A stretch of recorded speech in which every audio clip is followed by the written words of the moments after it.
Hi guys, so today I'm going to be sharing with you all the books I'm hoping to get to in November. I'm so excited for November because I have a couple of books that I'm reading for a read along and a book that I'm going to be reading for a book club. Let's get into those first. The first one is The Bear and the Nightingale by Catherine Arden. So Meg from Meg with Books is doing this 3-month long read along. So each month we'll be reading one book from this trilogy. This is book 1, which we will be reading in November, and then we'll have a live show either at the end of November or at the beginning of December. We haven't decided live show dates yet, but to keep up with that, you can follow the Twitter. I will have it on the screen here and also linked down below, and all the details of the read along will be there. I have read this book before. So I read this when I think it first came out, but I listened to the audiobook and I didn't take anything in. I was looking at my Goodreads and I gave this 4 stars. I'm like, why did you give this 4 stars? I literally don't remember what actually happened in this book. I think I listened to that when I first was getting into audiobooks, but the narrator has a very strong Russian accent. I just didn't take it in. I struggle with some accents. I'm half deaf if you don't know, so sometimes it just doesn't work for me, unfortunately. This story is like basically a Russian fairy tale. That's kind of all I know. I say that and I've read the book.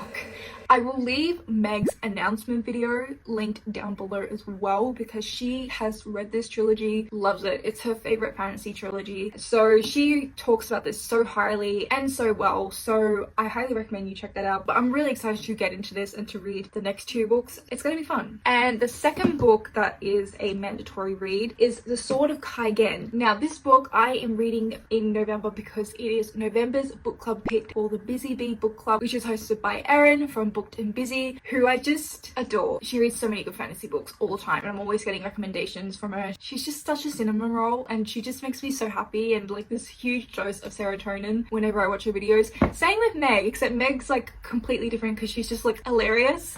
So these two, if you do not follow them, please check them out. They'll be down below. I've heard nothing but incredible things about this book. A lot of my friends have read it and all I know about it is we follow a mother character. This is a standalone fantasy and there's waterbending and it's Japanese inspired. It sounds really interesting because it's more of an urban fantasy, but it feels like it's high fantasy apparently because it's set on this island that is a little bit distanced from civilization, so they're not as modernized on the island as the rest of the world, which just sounds like such an interesting concept. I think there's samurai. I have high hopes. And also this is self-published, so if you have Kindle Unlimited, this book is, I'm pretty sure it's still on Kindle Unlimited for free. If it's not, I'll put something on the screen. I actually have a really strong feeling that this book will be a favorite of the year because it's all my friends' favorites and I tend to have the same favorites as them because, you know, we're all individual.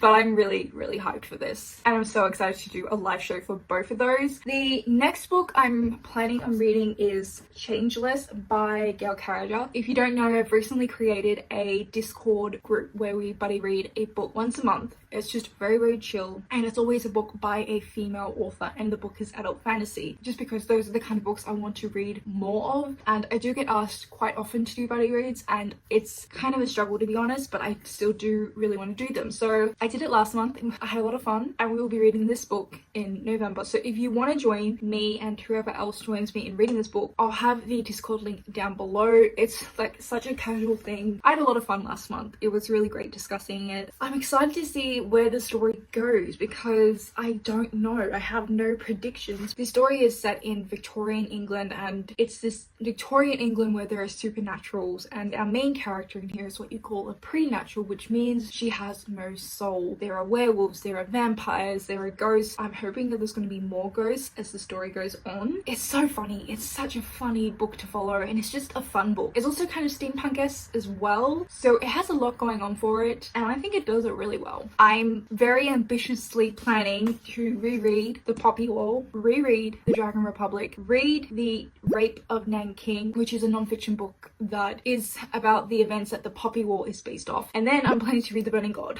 I am so hyped. If you don't know, The Burning God will be the last book in this trilogy and it finally comes out in November. I haven't read The Poppy Wall or The Dragon Republic for well over a year now, so that's why I want to try and reread them in time. I might end up audiobooking them. I won't go too into The Poppy Wall because because it's literally everywhere, so I feel like you would know about it. It's a very military focused high fantasy book that is strongly based on history, particularly Chinese history, and it's incredible. I think it's one of the most interesting books because of the characters. There's just such standout characters, these characters in here for me. I'm just really scared to see where they all end up in the last book, so yeah, I can't wait to get to that. I would love to finish this, but that's probably gonna be really unrealistic, but I would at least like to make a start on The Royal Assassin. Now, I reread about a month ago Assassin's Apprentice because I had read Assassin's Apprentice before, which is book 1, and I had read this, but I never read the last book, so I was trying to reread the first one and the second one in order to finally get to the last book and complete the series, and I just haven't gotten to this even though it's been like a month or so because I've been occupied with other books. But it needs to happen. Like, I need to finish this trilogy before the end of the year because I'm gonna be so annoyed if I have to end up reading Assassin's Apprentice again. Like, not that I didn't enjoy it, I just want to like finally finish the series, you know. But this is an assassin story that's very court focused. It's quite slow. I find the magic, which is kind of a power of the mind magic that is connected to a lot of